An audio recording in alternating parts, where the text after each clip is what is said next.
بسم اللہ الرحمن الرحیم۔ ابتدا رب کریم کے اسم عظیم سے جو خالق ارض و سما ہے، مالک شرق و غرب۔ درود و سلام شان کائنات جان کائنات نبی مکرم حضرت محمد مصطفیٰ صلی اللہ علیہ وآلہ وسلم پر۔ عامر عثمان عادل اپنے یوٹیوب چینل اور آفیشیل فیس بک پیج پر پاکستان اور دنیا بھر میں بسنے والے سفیران وطن کو سلام عرض کرتا ہے۔ ناظرین، آج پنجاب میں تاریخ رقم ہو گئی، پاکستان میں ایک نیا ریکارڈ بن گیا۔ جی ہاں، کوئی خاتون آج پہلی بار پنجاب کی وزیر اعلیٰ منتخب ہو گئی۔ جی ناظرین، محترمہ مریم نواز آج قائد ایوان بن گئی۔ 220 ووٹوں کے ساتھ ان کو پنجاب کی وزارت اعلیٰ کا منصب سونپ دیا گیا۔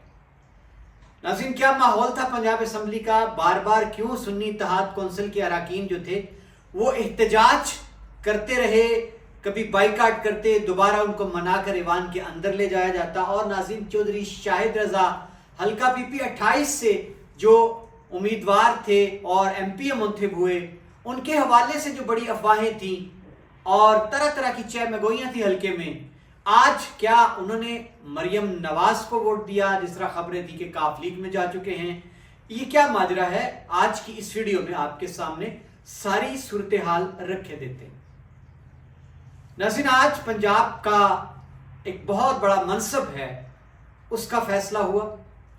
پنجاب اسمبلی کا اجلاس منعقد ہوا اور محترمہ مریم نواز کے لیے اقتدار جو تھا گویا تشتری میں رکھ کر ان کو پیش کر دیا گیا۔ جی ہاں، بالکل ایسا ہی ہوا۔ اور دوسری جانب سنی اتحاد کونسل کے وہ تمام ایم پی ایز جنہوں نے آزاد حیثیت میں الیکشن جیتا تھا تحریک انصاف کی حمایت سے اور بعد ازاں وہ سنی اتحاد کونسل میں شامل ہوئے، ان کو اجلاس میں آنے سے روکا گیا، گرفتاریوں کی خبریں آئیں اور پھر ایوان کے اندر شور شرابہ ہوا، ان کو بات کرنے سے روک دیا گیا۔ فیصل آباد سے رکنے صوبائی اسمبلی رانا آفتاب، جن کو تحریک انصاف نے منتخب کیا تھا اپنے مستقبل کے وزیر اعلیٰ کے لیے، کیونکہ امیدوار بدلنا پڑا، کیونکہ لاہور سے جو پہلے ان کے امیدوار تھے ان کو چونکہ پولیس پشاور پہنچ گئی گرفتاری کے لیے، تو لہٰذا رانا آفتاب کا نام سامنے آیا اور آج احتجاج بھی انہوں نے کیا کہ مجھے بات ایوان کے اندر نہیں کرنے دی گئی۔ لیکن اسپیکر پنجاب اسمبلی ملک محمد احمد خان نے کہا کہ آئین کی روح سے آج کے ایجنڈے میں صرف ووٹنگ ہے وزیر اعلیٰ کے لیے، تو کوئی فاضل ممبر اسمبلی میں بات نہیں کر سکتا۔ ناظرین، اس کے بعد گھنٹیاں بجائی گئیں، احتجاج کیا سنی اتحاد کونسل کے ایم پی ایس نے، اور وہ باہر سیڑھیوں پر آ کر بیٹھ گئے اور سراپا احتجاج بنے اور انہوں نے ووٹنگ کے عمل میں حصہ بھی نہیں لیا۔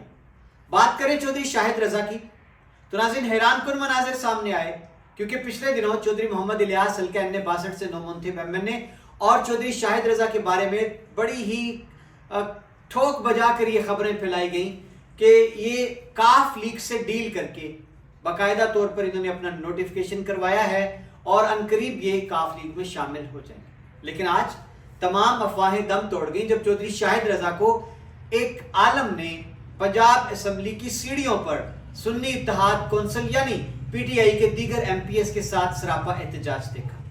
تو ناظرین، یہ مناظر کیا تھے؟ یہ مناظر بڑے ہی حیران کن تھے، اور ان مناظر نے وہ تمام افواہیں جو چودھری شاہد رضا کے حوالے سے تھیں کم از کم ان کو دور کر دیا۔ اب یہ بحث تو ختم ہو گئی کہ چودھری شاہد رضا کس کے ساتھ ہیں، کیونکہ اگر تو وہ کسی ڈیل کا حصہ ہوتے تو آج وہ بھی کاف لیگ کے دیگر ایم پی ایس کے ساتھ محترمہ مریم نواز صاحبہ کو اپنا ووٹ کاسٹ کر کے آتے، لیکن ایسا کچھ بھی نہیں ہوا۔ آج کی تاریخ تک تو چودھری شاہد رضا نے ثابت کیا ہے کہ وہ ڈٹ کے کھڑے ہیں تحریک انصاف کے ساتھ، جس طرح وہ خود کہتے ہیں کہ عمران خان کا ساتھ دوں گا، چودھری پرویز الہی اور مونس الہی کا ساتھ دوں گا۔